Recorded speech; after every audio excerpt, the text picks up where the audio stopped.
Hello everyone, welcome to sign up study. कैसे हैं आप लोग? क्या हाल चाल है? आई होप आप लोग अच्छे होंगे। तो आज हम लोग पढ़ेंगे पॉलिटी सीरीज में प्रीएम्बल। प्रीएम्बल प्रीएम्बल जिसको हम लोग हिंदी में प्रस्तावना कहते हैं। ठीक है, तो चलिए भाई साहब शुरुआत करते हैं। प्रीएम्बल प्रीएम्बल होता क्या है? सबसे पहला तो ये वर्ड आता है कि प्रीएम्बल होता क्या है।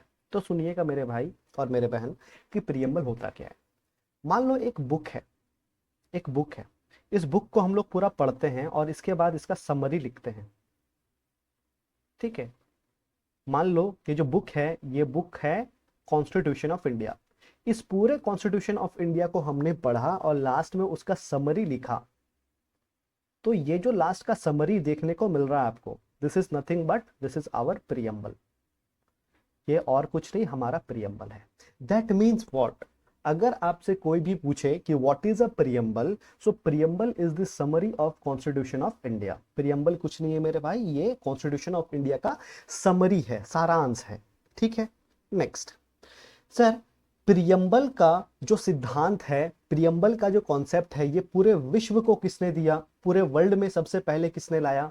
यूएसए ने लाया, यूनाइटेड स्टेट्स ऑफ अमेरिका ने लाया। ठीक है, और भारत ने ये जो आइडिया है प्रियम्बल लिखने का, ये आइडिया कहां से अडॉप्ट किया, किस कंट्री से अडॉप्ट किया? यूएसए से ही अडॉप्ट किया।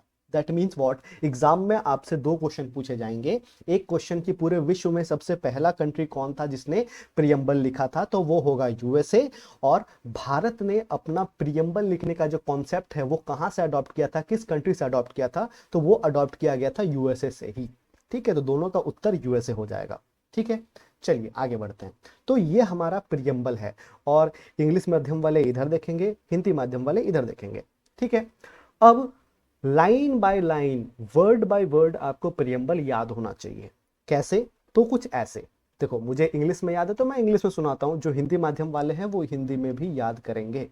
तो प्रियम्बल कुछ ऐसा है कि we the people of India having solemnly resolved to constitute India into a sovereign, socially secular, democratic republic, and to secure to all citizens justice, social, economic liberty of thought, expression, belief, faith, and worship, equality of status and of opportunity, and to promote among them all fraternity, assuring the dignity of the individual, unity and integrity of this nation. In our Constituent Assembly, this 26th day of November 1949, do hereby adopt, enact, and give to ourselves this Constitution. तो ये मैंने हटा इसलिए दिया था कि आप लोग को ना लगे कि मैं देख के बोल रहा हूँ। ठीक है, तो ये जो प्रियम्बल है ये आपको वर्ड बाय वर्ड आपको याद होना चाहिए, क्योंकि ऐसा देखा गया है बहुत बारी एग्जाम्स में कि डायरेक्ट क्वेश्चन आपको प्रियम्बल से देखने को मिल रहा है। डायरेक्ट क्वेश्चन सीक्वेंस पूछ लेंगे मेरे भाई कि सोवरन के बाद सेक्युलर लिखा हुआ है कि सोशलिस्ट लिखा हुआ है, तो सोवरन के बाद सोशलिस्ट लिखा हुआ है। ठीक है सर, संप्रभुत्व के बाद समाजवादी लिखा हुआ है कि पंथ निरपेक्ष लिखा हुआ है, डायरेक्ट एग्जाम में पूछ लेगा। ठीक है, उस वक्त क्या करेंगे? हमें तो याद ही नहीं। ठीक है, ऐसा नहीं कर सकते। ठीक है, चलिए अब बढ़ते हैं जीवन में आगे। सो क्वेश्चन आता है, what is preamble? What is a preamble? So preamble is nothing but it is the thought of our founding fathers. हमारे फाउंडिंग फादर्स, हमारे कॉन्स्टिट्यूशन के जो फ्रेमर्स थे, जिन्होंने हमारा संविधान लिखा, वो हमारे संविधान के बारे में क्या सोच रखते थे, कॉन्स्टिट्यूशन ऑफ इंडिया के बारे में क्या सोच रखते थे, उसी चीज को दर्शाता है क्या? हमारा प्रियम्बल। ठीक है, नेक्स्ट। सर, अगर आपसे कोई पूछे कि प्रियम्बल का कॉन्सेप्ट हमने किस देश से अपनाया है, किस देश से अडॉप्ट किया है, तो हमने यूएसए से अडॉप्ट किया है। कहां से लिया मेरे भाई? हमने प्रियम्बल का जो कॉन्सेप्ट है ये यूएसए से अडॉप्ट किया है। लेकिन आपको अगर कोई पूछे कि ये बताइए प्रियम्बल में यूज किया हुआ लैंग्वेज, ये जो लैंग्वेज यहाँ पे यूज किया गया है, ये लैंग्वेज हमने किस देश से लिया है, तो ये लिया है हमने कॉन्स्टिट्यूशन ऑफ ऑस्ट्रेलिया से। कहां से? Constitution of Australia. तो इस चीज को भी याद रखेंगे। एग्जाम में कई बारी बच्चे कंफ्यूज हो जाते हैं, कंफ्यूज हमें नहीं होना है, सिंपल सा चीज है। एग्जाम में अगर आपसे पूछेगा कि हमारा प्रियम्बल किस देश से हमने अडॉप्ट किया है, तो हमने यूएसए से अडॉप्ट किया है। और इसका जो लैंग्वेज है, ये लैंग्वेज हमने कहां से लिया है, तो इस लैंग्वेज को हमने फॉलो किया है कॉन्स्टिट्यूशन ऑफ ऑस्ट्रेलिया से। ठीक है, next. What is the constitution? Constitution is nothing but it is the summary of the, sorry, preamble is nothing but it is the summary of the constitution. ठीक है, preamble क्या है? तो ये संविधान का समरी है, सारांश है। ठीक है, नेक्स्ट क्वेश्चन कि प्रियम्बल को अमेंड किया जा सकता है कि नहीं किया जा सकता है? प्रियम्बल को अमेंड किया जा सकता है कि नहीं किया जा सकता है? द आंसर इज यस, किया जा सकता है। ठीक है, आंसर है किया जा सकता है। By using article 368 parliament have the right to amend the constitution. किसके पास राइट है? पार्लियामेंट के पास। ठीक है, लेकिन एक और चीज हमें फॉलो करना पड़ेगा। In order to amend the preamble, we have to make sure that the basic structure of the constitution is not getting hampered। मतलब अगर हम हमारे प्रियम्बल को अमेंड कर रहे हैं, संशोधित कर रहे हैं, तो हमें इस चीज का भी ध्यान रखना पड़ेगा कि हमारा जो बेसिक स्ट्रक्चर है, हमारा जो संविधान का मूलभूत ढांचा है, वो मूलभूत स्ट्रक्चर पे कोई भी आंच ना आए, वो मूलभूत ढांचा पे कोई असर ना पड़े। अगर हमारा मूलभूत ढांचा या फिर basic structure of the constitution is getting hampered, अगर वो डिस्टर्ब हो रहा है उस अमेंडमेंट की वजह से, तो वो अमेंडमेंट हम लोग नहीं कर सकते। ठीक है, ये चीज को ध्यान रखिएगा। ठीक है, नेक्स्ट एग्जाम में आपसे ये पूछा जाता है कि आज तक प्रियम्बल को कितने बार अमेंड किया गया है? तो आज तक बस एक बार अमेंड किया गया है प्रियम्बल को। और वो कौन सा संविधान संशोधन से अमेंड किया गया है?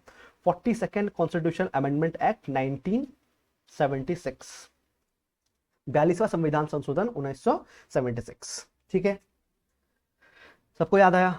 नेक्स्ट, इस संविधान संशोधन से 3 वर्ड्स, 3 शब्दों का इंसर्शन, 3 शब्दों को ऐड किया गया, जोड़ा गया है हमारे प्रियम्बल में, प्रस्तावना में।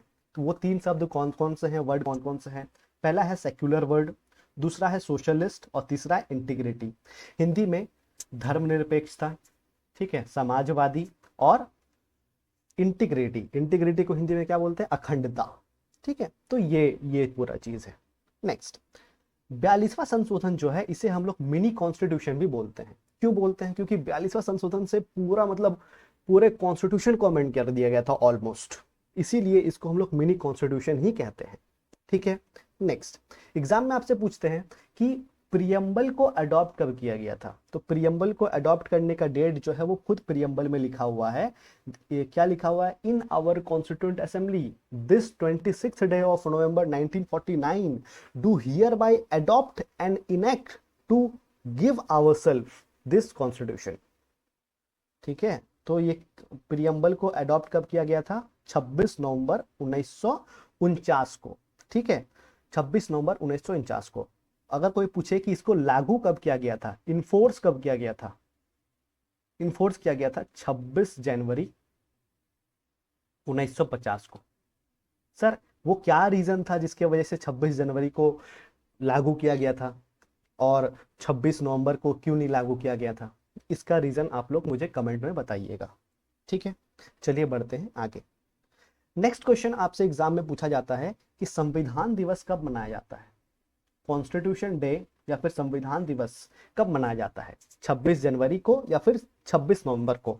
तो याद रखिएगा, 26 नवंबर को हम लोग संविधान दिवस मनाते हैं। संविधान दिवस मनाते हैं मतलब जिस दिन हमारा संविधान एडॉप्ट किया गया था उस दिन को हम संविधान दिवस के रूप में मनाते हैं। ठीक है, नेक्स्ट, हमारा जो संविधान है वो कुल 4 हिस्सों में बटा हुआ है। हमारा जो संविधान दिख रहा है आपको, ये कुल 4 हिस्सों में बटा हुआ है। सबसे पहला हिस्सा जो है वो है सोर्स ऑफ द कॉन्स्टिट्यूशन, मतलब हमारे संविधान को लिखने का पावर कहां से आया, सोर्स, वो जो अथॉरिटी कहां से आया?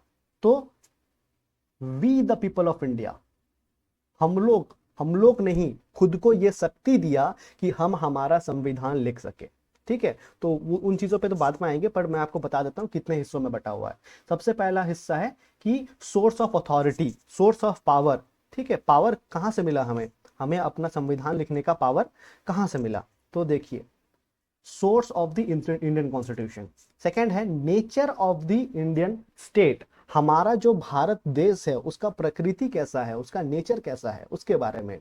Next, objective of the Indian constitution, हमारा जो भारत है उसका उद्देश्य क्या है। And the last one is date of adoption of the constitution of India, भारत का जो संविधान को हमने लागू किया, सॉरी जो अडॉप्ट किया, उस एडॉप्शन के डेट के बारे में भी हमारे संविधान में लिखा हुआ है। तो इन 4 हिस्सों में बांटा गया है। तो सबसे पहला हिस्सा जैसे मैंने आपको बताया, दिस इज द पहला हिस्सा, सोर्स ऑफ द कॉन्स्टिट्यूशन। ठीक है, सोर्स ऑफ द कॉन्स्टिट्यूशन। दूसरा हिस्सा है ये वाला सेकंड हिस्सा, जो कि है नेचर ऑफ द कॉन्स्टिट्यूशन। प्रकृति कैसा है, नेचर कैसा है, ठीक है। Third part is this one, this one, this is what, this is the objective, this is the objective of the constitution. हमारा संविधान क्या ऑब्जेक्टिव लेके आया है उसको दर्शाता है ये preamble. Next, the last part is this one, fourth part, date of adoption, ठीक है। तो एक एक करके सारे पार्ट्स को हम लोग डिकोड करते हैं। सबसे पहला पार्ट है source of the constitution. Source of the constitution मतलब वो पावर कहां से आया, हमारा संविधान लिखने का पावर हमें किसने दिया। तो जैसा कि मैंने आपको पहले बताया, हमने खुद को ये पावर दिया। We the people of India having solemnly resolve to constitute India, हमने ये तय किया है कि भारत सो एंड सो होगा। किसी बाहरी पावर ने या फिर कोई भी आलतू फालतू लोग ने हमें पावर नहीं दिया, हमने खुद को ये पावर दिया है, ठीक है। The next thing is nature, nature प्रकृति। हमारा जो देश है उस देश का नेचर कैसा है, तो हमारा देश का नेचर है कि हमारा देश सॉवरन है। सॉवरन का मतलब क्या होता है मैं समझाऊंगा अभी थोड़ी देर में। सोशलिस्ट है, सोशलिस्ट का मतलब क्या होगा, सेक्युलर का मतलब क्या होगा, इन सारे वर्ड्स के मतलब मैं समझाऊंगा अभी, ठीक है। डेमोक्रेटिक होगा और रिपब्लिक होगा। ये हमारा दर्शाता है कि हमारा जो भारत है, भारत का प्रकृति, भारत का जो नेचर कैसा होगा, ठीक है। तो भारत का नेचर कैसा होगा, 5 वर्ड्स में बताइए। Sovereign, socialist, secular, democratic, republic. संप्रभुत्व, समाजवादी, पंथ निरपेक्ष, लोकतांत्रिक, गणतंत्र, ठीक है। सबको समझ में आया। तो ये 5 चीजें हैं और इन सारे वर्ड्स के बारे में मैं अभी थोड़ा देर में चर्चा करूंगा, ठीक है। नेक्स्ट, हमारा देश का जो प्रियम्बल है उसका उद्देश्य क्या है, हमारा कॉन्स्टिट्यूशन का उद्देश्य क्या है वो भी दर्शाता है हमारा प्रियम्बल। वो कहाँ लिखा हुआ है, वो यहाँ पे लिखा हुआ है। हमारा प्रियम्बल हमें क्या देना चाहता है, जस्टिस देना चाहता है, लिबर्टी देना चाहता है, इक्वलिटी देना चाहता है, फ्रेटर्निटी देना चाहता है, ठीक है। सर न्याय देना चाहता है, लिबर्टी मतलब स्वतंत्रता देना चाहता है, इक्वलिटी मतलब समानता देना चाहता है, फ्रेटर्निटी मतलब बंधुत्व देना चाहता है, ठीक है। एंड द लास्ट पार्ट जो हमारा प्रियम्बल कहता है ये बताता है कि हमारा संविधान अडॉप्ट कब हुआ था, तो 26 नवंबर 1949, ठीक है। इस दिन को हमारा संविधान जो है वो अडॉप्ट किया गया था, इनेक्ट किया गया था, ठीक है। चलिए अब सारे वर्ड्स के बारे में थोड़ा हम लोग देख लेते हैं, सारे वर्ड्स के बारे में थोड़ा थोड़ा हम लोग देख लेते हैं। यहाँ पे भी वही सारी चीजें हैं जो हमने बताई आपको, ठीक है। चलिए ध्यान से देखिएगा। सॉवरन, सॉवरन वर्ड का क्या मतलब होता है, सुनना ध्यान से, बहुत ही इंपॉर्टेंट वर्ड है सॉवरन, जिसको हिंदी में हम लोग बोलते हैं संप्रभुत्व। संप्रभुत्व, मान लो ये मेरा देश है, मान लो दिस इज माय कंट्री, और मेरा जो कंट्री है वो संप्रभुत्व है, वो सॉवरन है। इसका मतलब यह होगा कि इस देश के बाउंड्री के अंदर जो भी डिसीजन लूंगा वो मैं लूंगा। कौन लेगा, वो कंट्री लेगा। और इस देश के जितने भी एक्सटर्नल अफेयर्स हैं, ठीक है, बाहरी जो कानून, बाहरी चीजों का ऊपर जो कानून है या फिर जो भी निर्णय लेगा वो कौन लेगा, वो भी मैं ही लूंगा, मतलब वो भी ये कंट्री ही लेगा। तो इस देश को क्या बोलेंगे हम लोग, इस देश को हम लोग बोलेंगे कि ये देश जो है ये सॉवरन देश है, ये संप्रभुत्व देश है। That means what, a country is said to be sovereign if the country is free to take decision about its internal as well as external affairs। उसका आंतरिक और बाह्य जो अफेयर्स हैं उन अफेयर्स के बारे में वो खुद से डिसीजन लेने के लिए सक्षम हो, वो किसी भी फॉरेन पावर्स से बाइंडेड ना हो कि हम लोग कुछ भी करेंगे तो कोई भी बंदा आके मेरे को बोलेगा कि ये मत करो वो मत करो। तो वैसा कंट्री सॉवरन नहीं होता है, लेकिन भारत क्या है, सॉवरन है। फॉर एग्जांपल हमने अभी जम्मू कश्मीर से आर्टिकल 370 हटाया था, तो पाकिस्तान उधर से चिल्ला रहा था कि ये क्या कर दिया तुमने, ठीक है। तो हमने बोला कि आर्टिकल 370 कहाँ लागू था, तो जम्मू एंड कश्मीर में लागू था। जम्मू कश्मीर किसका पार्ट है, सर भारत का पार्ट है। और भारत क्या है, भारत एक सॉवरन कंट्री है। तो भारत के अंदर क्या होगा ये कौन डिसाइड करेगा, ये भारत खुद डिसाइड करेगा। Who are you to bark on us? तुम क्यों भौंक रहे हो, तुम क्यों चिल्ला रहे हो, ठीक है। So what is sovereign? This implies that India is externally free from the foreign power and internally it has free elected government which governs the country. तो मोटा मोटी यही चीज लिखा हुआ है सर कि भारत जो है वो अपने बाह्य और आंतरिक मामलों के ऊपर खुद से डिसीजन ले सकता है, कोई भी फॉरेन पावर से वो बाइंडेड नहीं है। ठीक है, no external power can dictate the government of India. ठीक है, नेक्स्ट नेक्स्ट है सोशलिस्ट वर्ड। सोशलिस्ट, सोशलिस्ट मतलब समाजवादी। ठीक है, ये वर्ड हमारे संविधान में पहले नहीं था, इसको 42वां संविधान संशोधन द्वारा लाया गया है। 42वां संविधान संशोधन 1978 होगा आई गेस, 1976, 1976 ही है, मैं थोड़ा कंफ्यूज हूँ, 1976 हाँ 76 ही है। ठीक है, चलो। सो सोशलिस्ट वर्ड जो है ये कहां से लाया गया था सर? सोशलिस्ट वर्ड जो है ये हमने 42वां संविधान संशोधन से हमारे प्रियम्बल में ऐड किया था। सोशलिज्म का क्या मतलब होता है? सोशलिस्ट वर्ड का क्या मतलब होता है? सोशलिज्म का क्या मतलब होता है? तो ध्यान से देखना। मान लो कि ये मेरा पूरा कंट्री है और इस कंट्री के अंदर बहुत सारे रिसोर्सेस हैं। ये सारे रिसोर्स जो है ना, ये सारे रिसोर्स जो हैं, ये जितने भी पॉपुलेशन है इस कंट्री में जितने भी पॉपुलेशन है, इन सभी पॉपुलेशन में इक्वली डिवाइड होगा। ये कहलाता है सोशलिज्म। सोशलिज्म का मतलब होता है, मान लो कि मेरे पूरे कंट्री में 100 रुपया का रिसोर्स है। कितना का रिसोर्स है? 100 रुपया का। और मेरे पूरे कंट्री में 5 आदमी रहता है। कितना आदमी? 5 आदमी। पूरे कंट्री में 5 ही आदमी। तो कितना रुपया का रिसोर्स हर आदमी को मिलेगा? 20-20 रुपया का। 20-20 रुपया का रिसोर्स हर आदमी को मिलेगा। This is the concept of socialism. ठीक है, so socialism as an economic philosophy where means of production and the distribution are owned by the state. ठीक है, और भारत का जो सोशलिज्म है ये कहां से इंस्पायर्ड है? किस कंट्री से इंस्पायर्ड है? तो रशियन रेवोल्यूशन से इंस्पायर्ड है। ठीक है, और ये हमने किस संविधान संशोधन द्वारा ऐड किया गया था?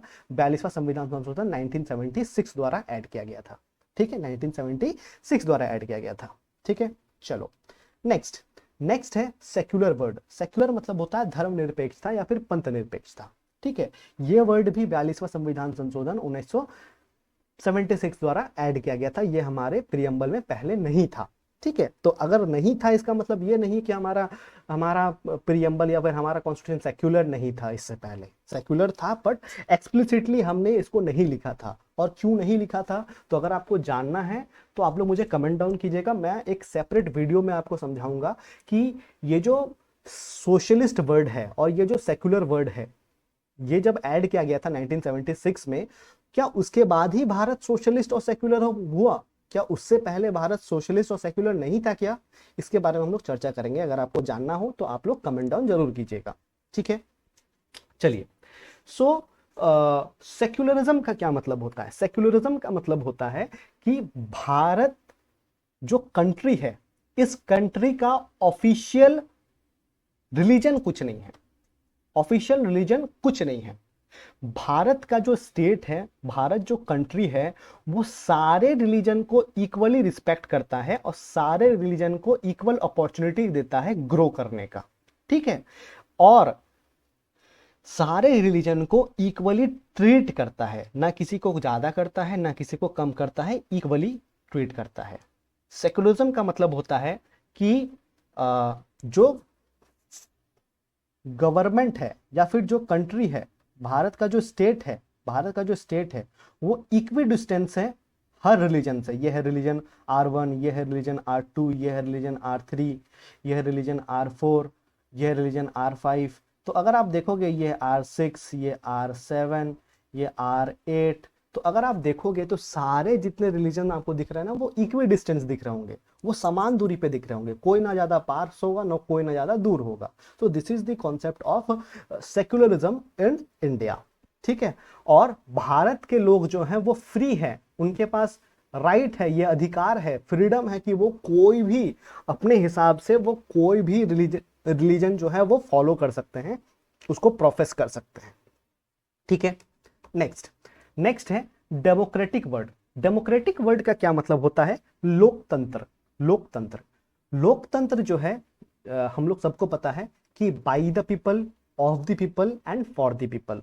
ठीक है, हमारा जो सिस्टम है, हमारा जो कंट्री है वो एक डेमोक्रेटिक कंट्री होगा। मतलब हमारा जो कंट्री होगा, यहाँ पे जो सरकार बनेगा वो लोगों के द्वारा बनेगा, लोगों से बनेगा और लोगों के लिए ही बनेगा। ये होता है डेमोक्रेसी। डेमोक्रेसी में दो तीन चीजें बहुत ही इंपॉर्टेंट होती हैं। सबसे पहला क्या इंपॉर्टेंट होता है? डिबेट, डिस्कशन और डिसेंट। डेमोक्रेसी में ये 3D बहुत इंपॉर्टेंट है, 3Ds बहुत इंपॉर्टेंट है। डिबेट, डेमोक्रेटिक कंट्री में डिबेट होना चाहिए, हर चीज में डिबेट होना चाहिए, डिस्कशन होना चाहिए और अंततः डिसेंट भी होना चाहिए।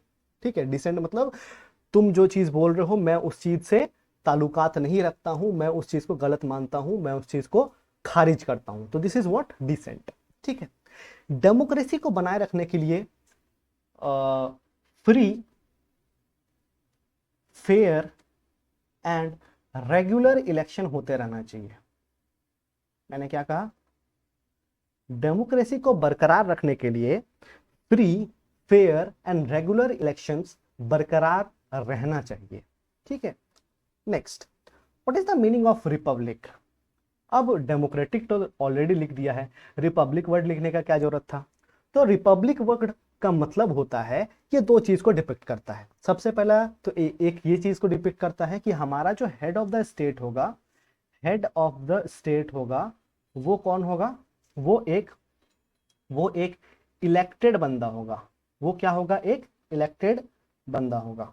जो हेड ऑफ द स्टेट होगा वो इलेक्टेड होगा।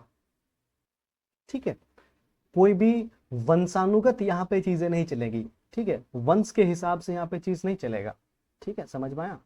नेक्स्ट, नेक्स्ट है नेक्स्ट है कि रिपब्लिक वर्ड और किस चीज को डिपिक्ट करता है? रिपब्लिक वर्ड एक और चीज को डिपिक्ट करता है, ये एक और चीज बताता है कि डेमोक्रेसी में सबसे सर्वोच्च है, सबसे सुप्रीम है कॉन्स्टिट्यूशन।